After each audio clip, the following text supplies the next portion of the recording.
एक समय की बात है, उत्तर भारत के एक छोटे से गांव में रघुनाथ नाम का एक किसान अपनी बहू और पोते के साथ रहता था।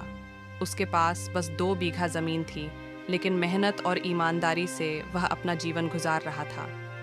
वहीं गांव में एक जमींदार विक्रम रहता था, जो हमेशा दूसरों की जमीन हड़पने की ताक में रहता। रघुनाथ की जमीन पर उसकी बुरी नजर थी।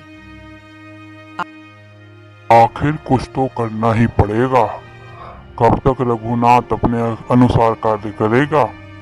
उसकी 2 बीघा जमीन तो मेरे ही नाम होगी, वो भी बहुत जल्द। थोड़ी देर बाद रघुनाथ, ये जमीन तो मुझे बेच दे। देख, तुझे तो खेती भी ढंग से नहीं आती। बेच देगा तो फायदे में रहेगा। अच्छे दाम दूंगा, अच्छे। सोच ले एक बार। ये केवल जमीन नहीं है विक्रम, ये तो मेरी मेहनत की पहचान है। ये तो मेरी जमा पूंजी है जो मैंने इतने सालों से कमाई है। इसे तो मैं कभी भी नहीं बेचूंगा, चाहे कितनी भी मुश्किलों का सामना क्यों ना करना पड़े। समझा? अरे ठीक है बाबा, लेकिन जब भूख लगेगी ना तो खुद ही लाके मुझे तू ये जमीन दे देगा। तब भी मैं तुझे अच्छे ही दाम दूंगा।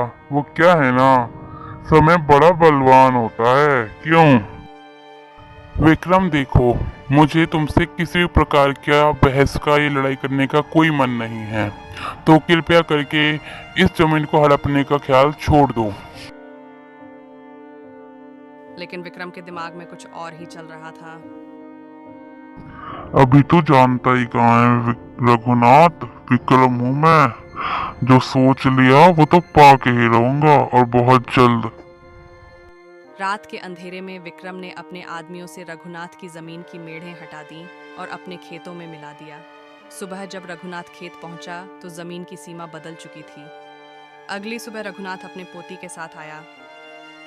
बाबा बाबा, आपको ये जमीन कुछ बदली बदली सी नहीं लग रही? ना जाने क्यों मैं कब से देख रही हूँ, लेकिन मुझे लग रहा है कि हमारा खेत थोड़ा छोटा हो गया है। ऐसा हो सकता है क्या?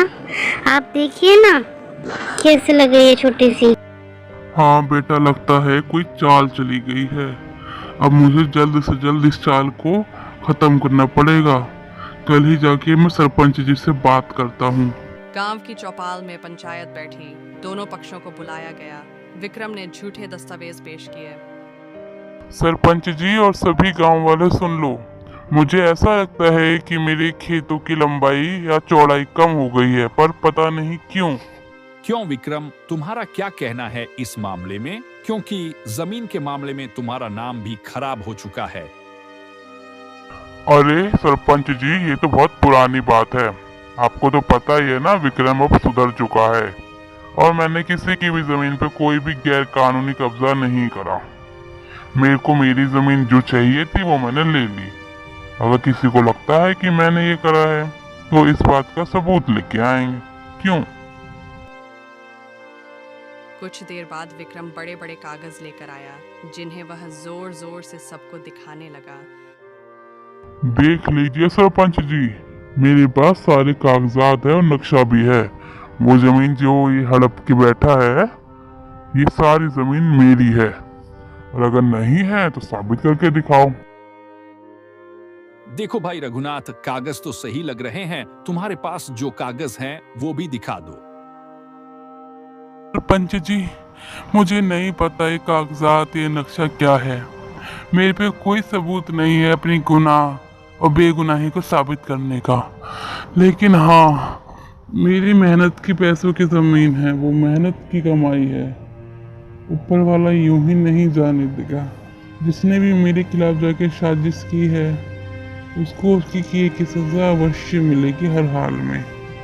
ठीक है, तो मैं तुम्हारी जमीन के हलकारों को बुलाता हूँ। वही तुम्हारी जमीन नाप कर सच्चाई सबके सामने ले आएंगे। थोड़ी देर बाद हलकारे वहां आ गए और जमीन नापने की तैयारी करने लगे। उसी दिन रघुनाथ का खेत नापने का काम शुरू हुआ। सरपंच ने गांव के पुराने हलकारे को बुलाया, जिसने 30 साल पहले गांव की जमीन नापी थी।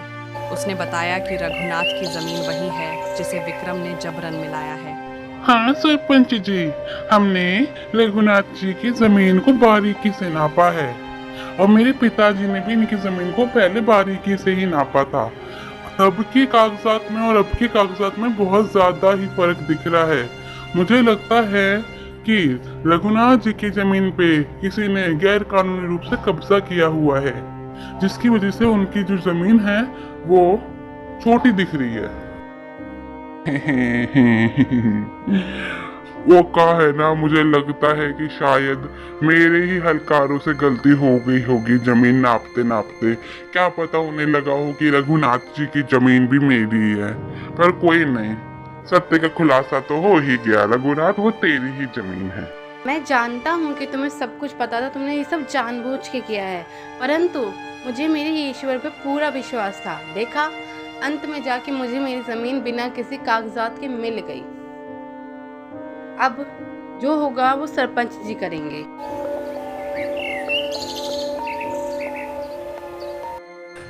बाबा, आपने मुझे सिखाया कि सच्चाई की राह मुश्किल तो होती है, परंतु अगर हम सच्चाई की राह पे चलते हैं ना, तो हमें एक न एक दिन सफलता जरूर मिलती है।